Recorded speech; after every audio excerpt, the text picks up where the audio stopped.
Her son wrecked the only car she ever paid off in full, a car she cherished.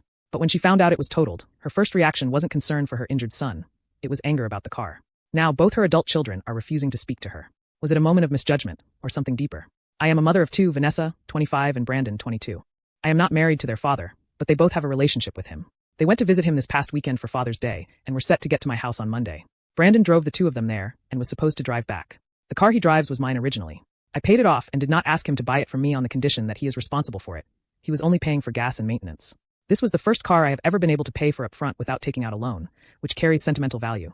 So it is my car as far as I'm concerned. A few minutes after they left their dad's, I got a call from Vanessa saying that they had gotten into an accident. I asked if the car was damaged, and she told me it was totaled.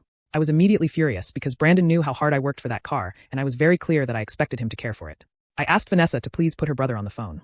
Instead, their father came on and explained that they were in the emergency room and that our son was receiving treatment. My ex then started to berate me for being more concerned about the property than about the kids, and for getting angry at our son without knowing the situation. But in my defense, I hadn't realized that he was injured.